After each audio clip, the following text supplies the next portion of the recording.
Hello दोस्तों, नमस्कार। एक बार पुनः स्वागत है आपके अपने YouTube चैनल पर एक नई जानकारी के साथ। यह वीडियो उन सभी मित्रों के लिए है जो प्राइवेट छात्र के रूप में किसी भी यूनिवर्सिटी से स्नातक स्नातकोत्तर की डिग्री हासिल करना चाहते हैं, चाहे वो BA हो, BCom हो, BSc हो या फिर MA हो किसी भी विषय पर, चाहे MSc हो, MCom हो। तो दोस्तों, नई शिक्षा नीति 2020 के अंतर्गत प्राइवेट छात्रों के लिए एक महत्वपूर्ण गाइडलाइन जारी की गई है। गाइडलाइन ये है दोस्तों कि जिस प्रकार से रेगुलर छात्रों का सेमेस्टर एग्ज़ाम होता है, आप उनको प्रैक्टिकल में उपस्थित होना होता है, उसी प्रकार दोस्तों प्राइवेट विद्यार्थियों का सेमेस्टर एग्ज़ाम होने वाला है। साथियों, अभी जनरली क्या होता था कि आप किसी भी यूनिवर्सिटी से फॉर्म भर देते थे और फॉर्म भरने के बाद डायरेक्ट एग्ज़ाम देने जाते थे। बाय द वे, किसी विषय पर प्रैक्टिकल है तो उस डेट को आपको बता दिया जाता था और उस डेट पर आप असाइनमेंट लेकर जाते थे और एग्ज़ाम हो जाता था। लेकिन दोस्तों, नई शिक्षा नीति के अंतर्गत एक महत्वपूर्ण गाइडलाइन जारी की गई है, जिसमें अब रेगुलर विद्यार्थियों की तरह आपका सेमेस्टर बाय एग्ज़ाम होगा।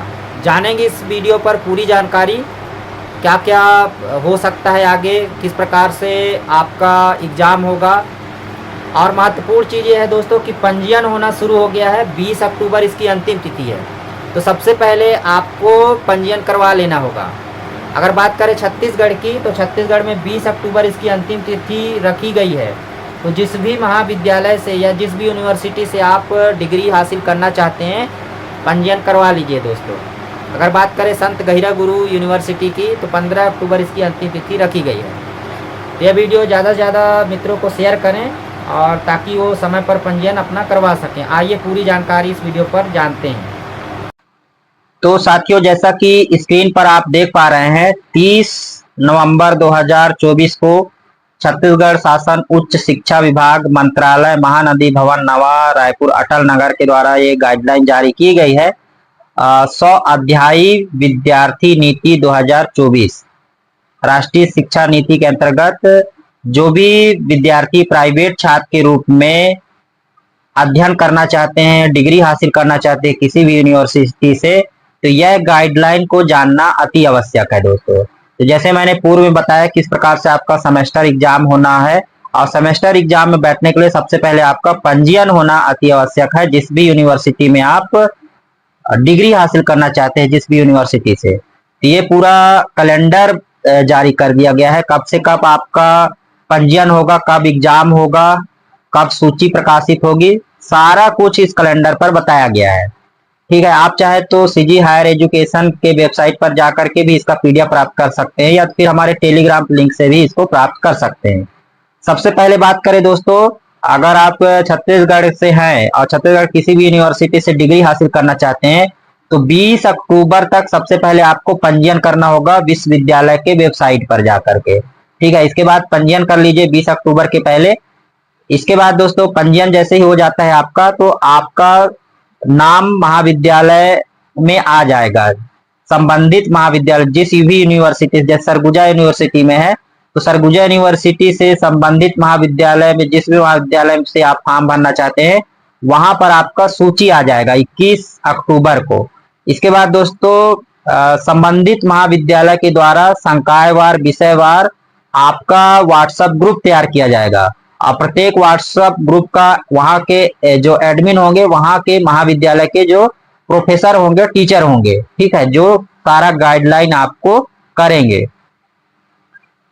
आप समझ रहे होंगे दोस्तों, सबसे जो महत्वपूर्ण डेट है पंजीयन की, है ना। तो पंजीयन का डेट 20 तारीख निर्धारित है। फटाफट शेयर कर दीजिए उन सभी मित्रों के जो प्राइवेट छात्र के रूप में परीक्षा देना चाहते हैं इस बार। इसके बाद देखिए, जो सेमेस्टर परीक्षा के लिए जो आवेदन तिथि है 15 नवंबर से 25 नवंबर तक भराया जाएगा। इसके बाद देखिए, 1 नवंबर से आपका प्रथम आंतरिक मूल्यांकन होगा। ठीक है, प्रथम आंतरिक मूल्यांकन के बाद देखिए द्वितीय आंतरिक मूल्यांकन भी होगा। इसके बाद देखिए, जो स्वाध्याय विद्यार्थियों के लिए संबंधित महाविद्यालय द्वारा असाइनमेंट जमा करने की तिथि है 15 दिसंबर से 25 दिसंबर के बीच। इसके बाद महाविद्यालय द्वारा प्रायोगिक परीक्षा 15 दिसंबर से 31 दिसंबर के बीच होगी। पूरा कैलेंडर जारी कर दिया गया है। आपके मन में बहुत सारे सवाल होंगे कि ऐसा क्यों किया गया है, क्या क्या होने वाला है। तो चलिए सारे प्रश्नों को भी इसमें हम देखते हैं। बहुत सारे मित्रों को कुछ समझ नहीं आया होगा कि क्या होने वाला है। तो देखिए आपके मन में जो भी सवाल है, सारे सवालों को यहाँ पर लिया गया है उच्च शिक्षा विभाग द्वारा।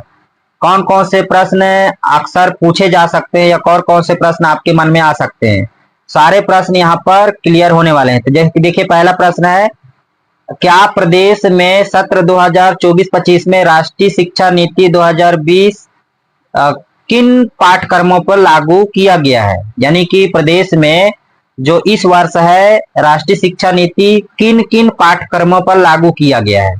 तो देखिए जो प्रदेश में है, अगर बात करें छत्तीसगढ़ में, तो इस सत्र समस्त विश्वविद्यालयों एवं महाविद्यालयों में राष्ट्रीय शिक्षा नीति 2020 के अंतर्गत स्नातक स्तर पर BA, BCom, BSc, BBA, BCA के पाठ्यक्रम संचालित किए जा रहे हैं। वहां पर राष्ट्रीय शिक्षा नीति लागू की गई है।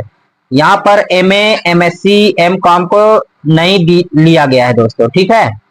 तो जिस प्रकार से पुराने पद्धति से एमए, एमएससी, एमकॉम चल रहा था उसी प्रकार से चलेगा, लेकिन बीए, बीकॉम, बीएससी को राष्ट्रीय शिक्षा नीति के अंतर्गत सेमेस्टर वाइज एग्जाम लेने को कहा गया है।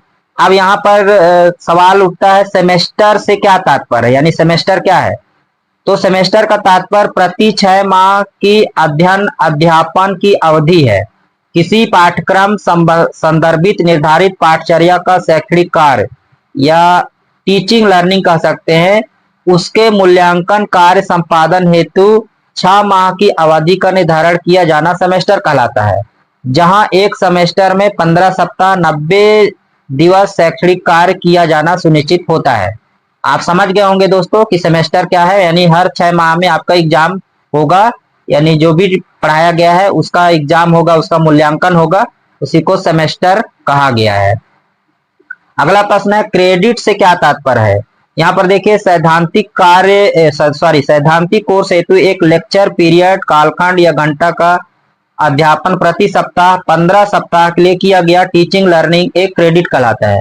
अर्थात सेमेस्टर के अंतर्गत कुल 15 घंटे कालखंड का किया गया टीचिंग लर्निंग कार्य एक क्रेडिट होगा। यद्यपि प्रायोगिक कोर्स, फील्ड कार्य, प्रोजेक्ट कार्य हेतु 2 कालखंड पीरियड घंटा का अध्ययन प्रशिक्षण प्रति सप्ताह 15 सप्ताह के लिए किया गया है। टीचिंग लर्निंग एक क्रेडिट कहलाता है। अर्थात सेमेस्टर अंतर्गत कुल 30 घंटे कालखंड का किया गया है। प्रयोगशाला, फील्ड वर्क, प्रोजेक्ट वर्क का कार्य एक क्रेडिट होगा। साथियों इसमें यह समझिए कि आपका प्रैक्टिकल होगा और प्रैक्टिकल के लिए आपको 30 घंटे का कालखंड में उपस्थित होना अनिवार्य होगा, ठीक है, आप समझ गए होंगे। अगला है CBSCS का क्या फुल फॉर्म है, क्या तात्पर्य है। इसका पूर्व है चाइल्ड बेस क्रेडिट सिस्टम, जिसके अंतर्गत एक संकाय का विद्यार्थी दूसरे संकाय का विषय जो क्रेडिट पद्धति पर आधारित है को अध्ययन हेतु चयन कर सकता है। आप समझ गए होंगे, बहुत ही बढ़िया है कि मतलब अगर मैथ का स्टूडेंट है आर्ट भी पढ़ सकता है और आर्ट का स्टूडेंट मैथ भी पढ़ सकता है। ये इससे चॉइस बेस्ड क्रेडिट सिस्टम लिया गया है, मतलब जो भी विषय आपको पसंद है उस विषय को आप सम्मिलित कर सकते हैं। अगला है बहुप्रवेश एवं बहुनिकास। बहुप्रवेश एवं बहुनिकास राष्ट्रीय शिक्षा नीति 2020 के अंतर्गत ऐसा प्रावधान है जिसमें विद्यार्थी निर्धारित पाठ्यक्रम में एक से अधिक बार प्रवेश एवं निकास कर सकता है, परंतु उसे उक्त स्नातक के पाठ्यक्रम को अधिकतम 7 वर्ष की अवधि में पूर्ण करना होगा। 7 वर्ष में पूर्ण करने की स्थिति वह पाठ्यक्रम से बाहर हो जाएगा। अर्थात किसी विद्यार्थी द्वारा बहु प्रवेश एवं बहु निकास का लाभ अधिकतम 7 वर्ष के अंतर्गत ही लिया जा सकता है। इसका तात्पर्य है दोस्तों कि एक ही पाठ्यक्रम में आप एक से अधिक बार प्रवेश ले सकते हैं, ठीक है, यानी 7 वर्ष तक आप अध्ययन कर सकते हैं। क्या राष्ट्रीय शिक्षा नीति 2020 के समस्त प्रावधान स्वाध्याय विद्यार्थियों पर लागू होंगे। राष्ट्रीय शिक्षा नीति 2020 के प्रावधानों का आंशिक रूपांतरित प्रारूप स्वाध्याय विद्यार्थियों पर लागू होंगे। स्वाध्याय विद्यार्थी पूर्व स्वतंत्र रूप से अध्ययन करते हुए अपने पाठ्यक्रम को पूर्ण करेंगे, परंतु आरंभ में ही पंजीयन नामांकन करना होगा तथा निर्धारित अवधि अंतर्गत उक्त महाविद्यालय में जिसमें वह पंजीबद्ध हुआ है निर्धारित योजना अनुरूप सतत आंतरिक मूल्यांकन में सम्मिलित होना होगा। आप समझ गए होंगे दोस्तों, ठीक है। अगला प्रश्न है, क्या स्वाध्याय विद्यार्थियों को भी महाविद्यालय में प्रवेश लेना होगा? तो उल्लेखित है कि विगत सत्र तक स्वाध्याय विद्यार्थी द्वारा ऐच्छिक महाविद्यालय से परीक्षा आवेदन भरा जाता रहा है। वर्तमान प्रावधानानुसार सत्र प्रारंभ में माह अगस्त सितंबर स्वाध्याय विद्यार्थियों को स्वैच्छिक महाविद्यालय द्वारा पंजीयन नामांकन कार्य पूर्ण करना होगा। पुनः विश्वविद्यालय द्वारा जारी सूचना अनुसार परीक्षा आवेदन पूर्वतः भरा जाएगा, ठीक है। क्या स्वाध्याय विद्यार्थियों को भी सतत आंतरिक मूल्यांकन होगा? तो राष्ट्रीय शिक्षा नीति 2020 के प्रावधानों के पालनार्थ स्वाध्याय विद्यार्थियों का भी सतत आंतरिक मूल्यांकन में सम्मिलित होना अनिवार्य होगा, जिसका प्रारूप कार्य योजना विश्वविद्यालय के दिशा निर्देशों के अनुरूप महाविद्यालय द्वारा सूचित किया जाएगा। और अधिक जानकारी के लिए दोस्तों यहाँ पर देख पा रहे हैं एक व्हाट्सएप नंबर भी दिया गया है। इस नंबर पर भी आप अपना प्रश्न पूछ सकते हैं या फिर उनको ईमेल भी कर सकते हैं, ठीक है। उम्मीद है जानकारी आपको मिल गई होगी और जानकारी अच्छी भी लगी होगी। तो एक लाइक का बटन अवश्य दबा दीजिएगा। चैनल पर नए होंगे चैनल को सब्सक्राइब कर लीजिएगा। इसी तरह का महत्वपूर्ण जानकारी समय समय पर आपके लिए हम लाते रहेंगे। फिलहाल इस वीडियो में इतना ही, मिलते हैं नई जानकारी के साथ, तब तक ले जय हिंद।